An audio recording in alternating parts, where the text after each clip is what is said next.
The momentum alone sends me reeling forward. Barely even registers in my head that the woman's gone and the room's as normal as it can be.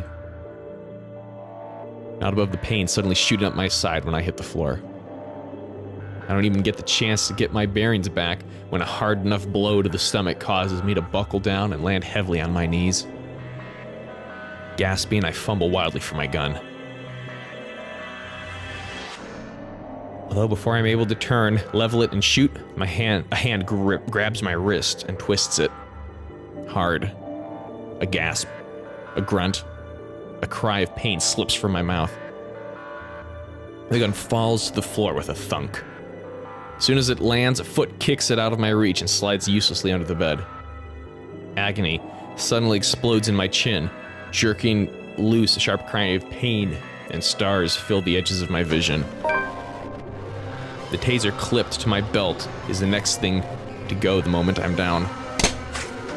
The sound of it sliding roughly against the wooden floor somewhere grates against my ears along with my labored breathing. The next thing I know, a piece of cloth is closing around my neck. Without warning, my attacker pulls tight. I'm left grasping, choking, and clawing for air, blindly reaching behind me as I try to fight him off and loosen the pressure on my neck. Except any sort of movement only causes him to pull it taut. My, so many rats scurrying about in this mansion lately. Writes Butler. Shit. Tell me, what did you do with the madam? I have no idea what he's talking about. Did something happen to Hannah Wright? Let go, you asshole. Now, Dummkopf, you're in no position to be rude. Last time I checked, I'm not the one breaking into other people's homes. Now answer my question. What did you do with the madam? The pain rings and resonates through my already sore body. Still, I managed to write it out and spit a mutinous. Fuck you. Keep that dirty mouth babbling and you're getting a knife in the kidney. I assure you it will be more painful than this. He really doesn't need to threaten me by now. It's all too much to bear at this point. My lungs feel like they're burning with a lack of air. Dark spots begin to fill the edges of my vision. Ever so slowly, the world around me dims. My consciousness rapidly slips away from me, without meaning to. Get away from him! Hearing that voice, it's as if I've been doused with a bucket of ice. Cold water, familiar, too familiar. And more importantly, it shouldn't be here. I shouldn't be hearing it here. She shouldn't be here.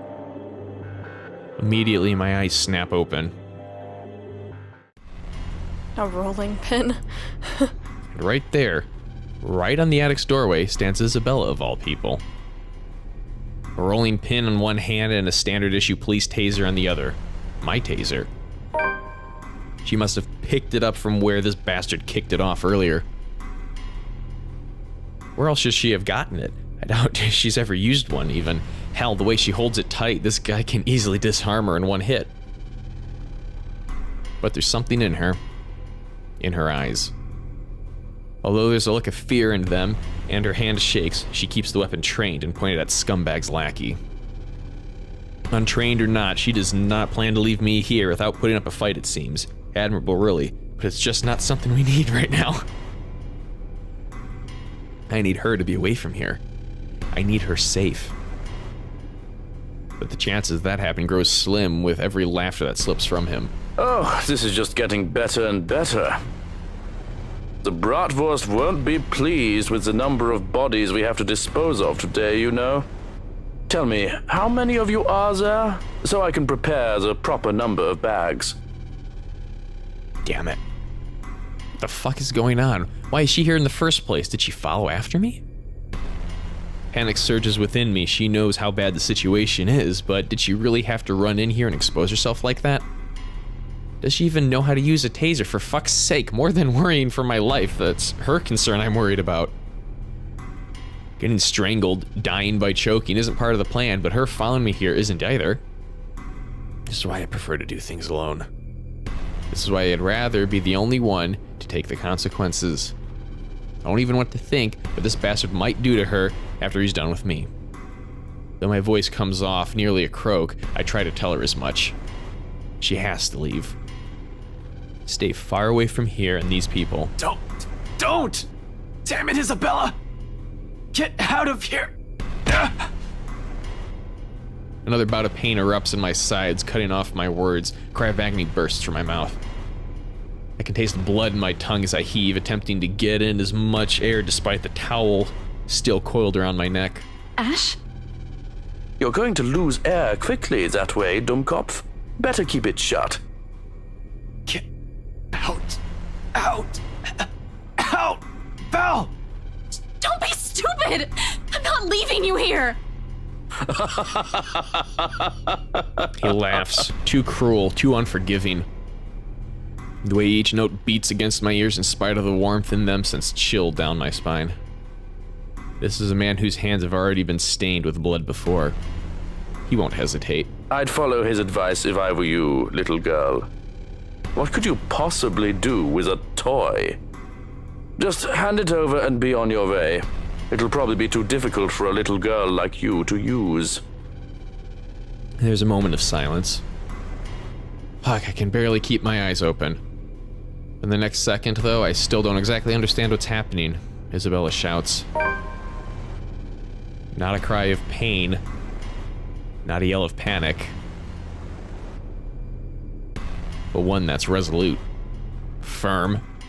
Perhaps in a tone that's leagues fiercer than any I've ever heard from her before. Try me! Ashton, duck!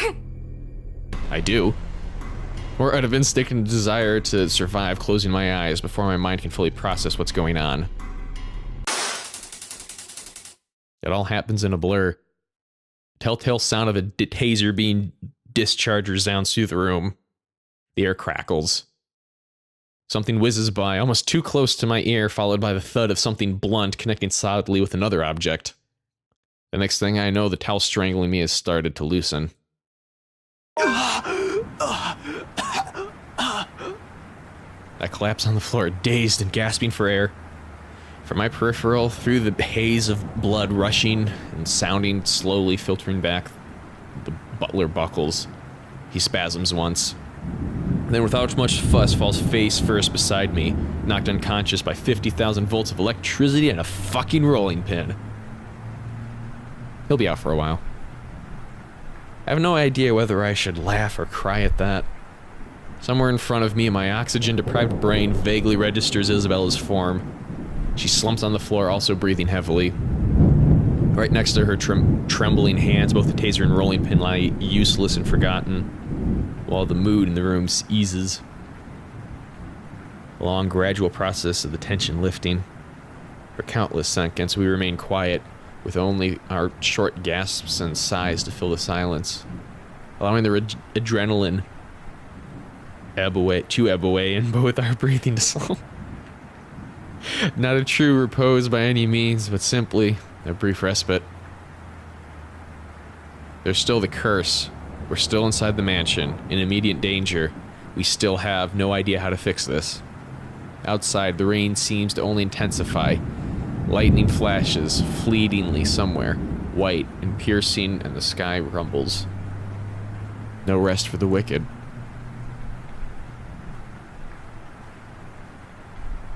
I stir first once recovered, having regained some semblance of sense and strength. Breathing still hurts, but it's bearable. As is moving, although every small motion causes a wince. There will be bruising tomorrow, I can manage. Retrieving my gun from under the bed is easy. But only with some effort, I am able to drag an unconscious man to the far end of the room, snapping one end of a handcuff on his wrist, while fastening the other on the bed frame. That should keep him restrained for a few hours, in case he wakes up prematurely. All through this, Isabella stays quiet. In fact, she hasn't even moved since. Her hands still shake and taking in long draws of breath while she stares vacantly in front of her, almost as if she's in shock. Perhaps she isn't even expecting any result, spurred only by some kind of desperation. Now it's sinking in. Unfortunately, we need to get moving. We don't have time to wait for everything to register in our heads. Kneeling in front of her, I give her a light shake. Belle, we need to go. We can't stay here. Slowly, she turns, staring at me with wide eyes. Worry flickers briefly in them along with something ineffable. Then, without warning, she lifts a hand and slaps me right across the face. The sound of... What? Just the guitar music. That's all. A little laugh. The sound of it cracks the air, shattering the silence like a fragile glass breaking. Despite the familiar rumble of thunder outside, it manages to ring louder above the storm. I don't even know what hit me until my head has already snapped back and my cheek stings from her anger. And it is anger. In spite of the stillness and the lack of words afterwards, not fuming though, never fuming, but the kind that burns lightly and soundlessly. A frustration instead of a seething rage. One that ebbs just as quickly as it flows, and once the tide subsides, there's only that gleam in her eye, warm, steadfast, and unflinching. Quietly, I brace myself for the truth underneath that gaze. It slips from her lips softly, nearly fading under the sound of the rain, still falling fast, if not for the weight in each of her words. What is wrong with you? Belle, If your bartender friend hadn't slipped up, no one would have known where you went. Didn't they talk about one it? person knowing is enough. Any more than that, and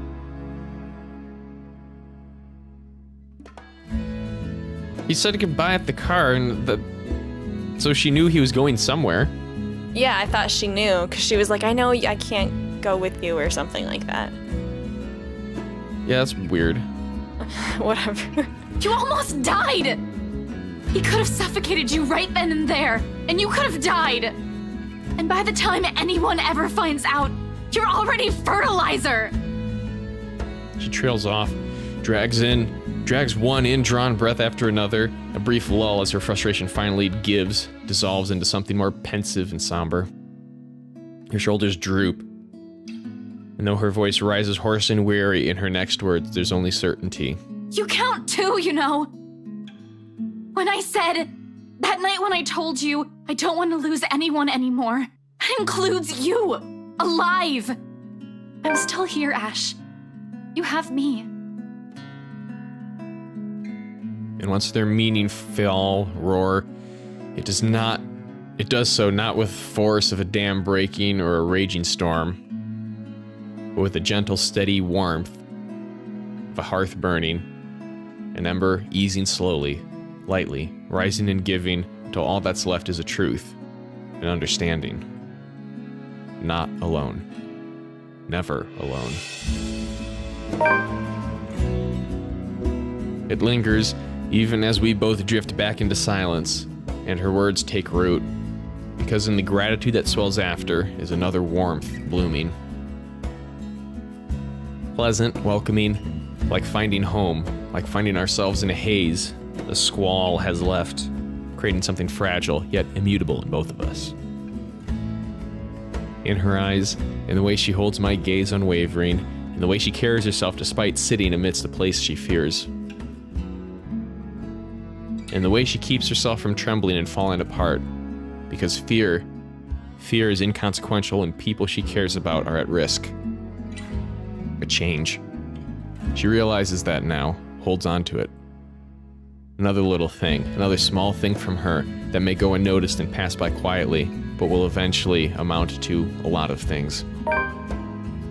Tiny gestures that mean nothing at first, but begin to matter to me one day, until... oh. Despite myself, a small smile slips from my lips as the same warmth from earlier unfurls in my chest.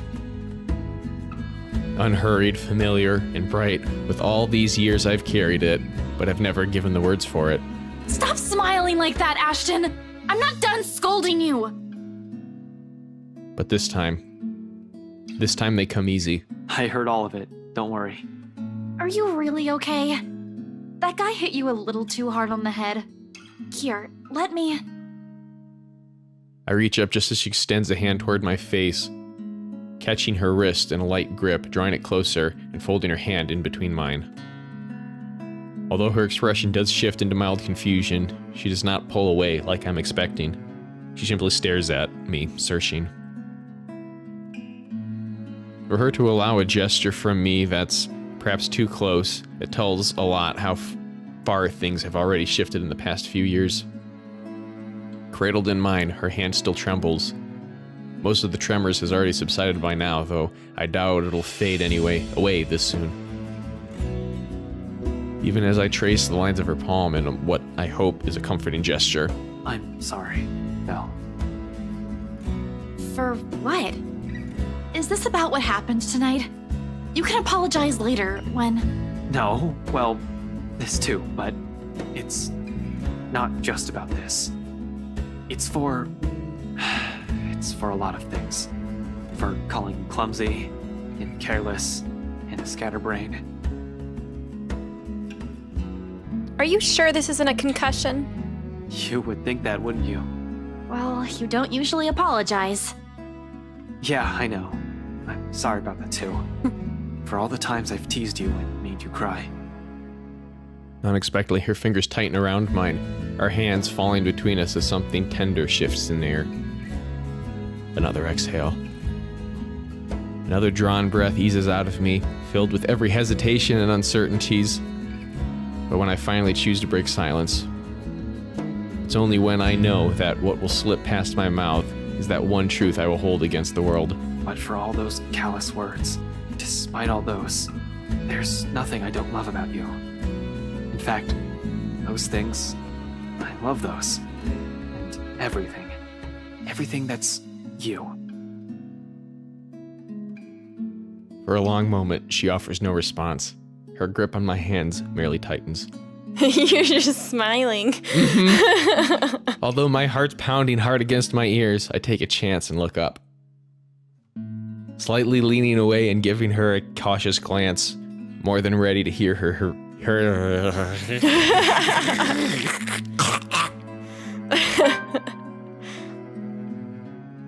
And it is one, despite the smile on her face, if it can even be called one, of course. There's a pained aspect to it I can hardly name. Regardless of what it means to her or what she intends to convey with it, the sight of it alone makes me regret ever mentioning anything. It's almost as if she's forcing herself to push out the next words out of her mouth for the sake of not hurting me. Not that I won't be able to take it, but if these feelings will only put a heavier burden on her, I'd rather not have said anything at all. As expected, with one last squeeze at the hand cradling hers, she pulls hers away from mine. Come on. When she speaks, though, there's a stark refusal to meet my eyes. Not that I hold it against her. The situation's already awkward as it is. Ash... She pauses, biting her lower lip. A small frown forms between her eyebrows while she struggles to find the right phrases to string together. Ashton, I'm really sorry. Oh, no, it's cool. I was already expecting that. Kind of. But you don't have to... No, I mean, I can't. I can't afford to think of anything other than helping my family. Especially now that Papa's gone. They're going to need me more than ever, Ash. I'm sorry. I really can't. Not right now. Music change. I've always known it would lead to this to some extent. Her family will always come first. Who am I to take that from her? But your family too, Ash. It hurts, of course, but the pain eases knowing that in spite of circumstances, her heart will always be in the right place. She's still the same woman I've fallen in love with. It's all right, Belle. Don't apologize. If it still matters, that's actually what I love about you. Of course, not that I'm expecting anything by telling you that, but you get the point. Yeah. Thanks, Ash. I mean, thank you for loving me. Even after everything. Her response is a smile and a soft laughter, perhaps the sweetest I've seen and heard from her. Just from it, I know nothing will change despite her answer, and any lingering feelings that will come from this. And there will be. Lingering feelings, that is. With the way she barged into our lives 5 years ago, it'll probably be enough to leave a terrible impression on anyone, but that's also precisely it. It's people like her that you don't easily forget. It's them that gradually worms their way into a person's life until the very thought of losing them becomes unbearable. As it is, I'm already content simply staying by her, no grand expectations or hopes attached.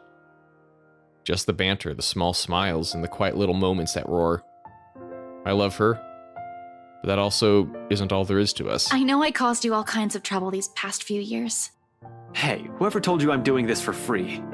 After we're done with this curse thing, you're gonna owe me a year's supply of ice cream. Yeah, we'll see. Another laughter this time from both of us. Then she hits my arm with a light punch. Familiar, warm, bright, and hopeful, much like everything about her. And it is strength enough to keep me going as I lead us both out.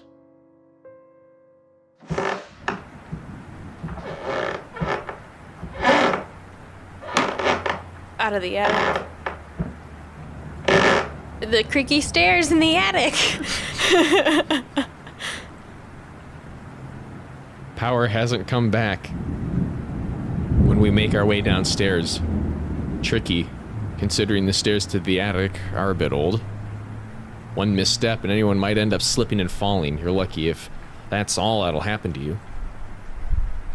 With the stairs this steep, a broken neck is a likely outcome. Thankfully, Isabella's here to guide me through the darkness. She knows this place better than anyone, after all, in spite of all the misfortunes it has brought to us. Careful, the floorboards over there aren't very sturdy. Right on cue, the same board I'm stepping onto creaks and suddenly breaks, the pieces falling somewhere with a dull thunk. Oh shit. Scumbag wouldn't be too happy about that. Ow, my foot. See? I told you so.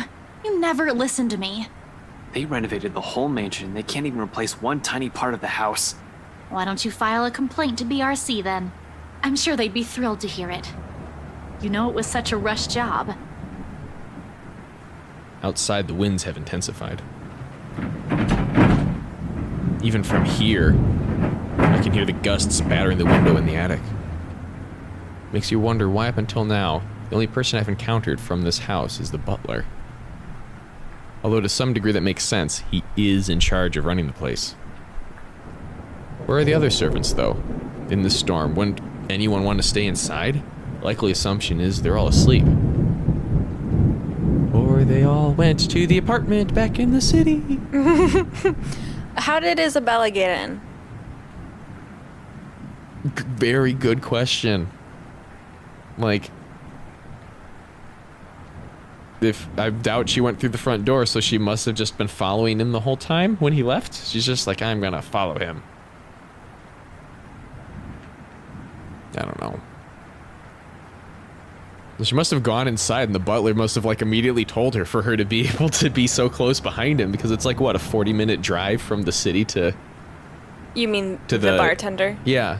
What did I say? Butler. Oh, yeah, the bartender. Yeah. Must have, like, immediately told her when she came inside or something to be able to catch up to him. Yeah. Unless he was passed out for a bit before he woke up after his fall. But she would have had to see him fall in, otherwise how would she know to go through that way? Right, exactly. The route I've taken doesn't really pass by the rooms they've likely assigned as the servants' quarters. However, they have also heightened security. I've brushed it off earlier thinking they'll be posted a lot closer to where the master's rooms are, but the second floor is devoid of anyone as well. As if every inhabitant of this place has suddenly disappeared overnight. More importantly, where's that scumbag? I don't like this. I don't like this at all. The fact that we're here, right in the fucking middle of it, makes me all the more uneasy. And queasy, too. And that feeling only escalates once we reach the landing and Isabella swings the door open.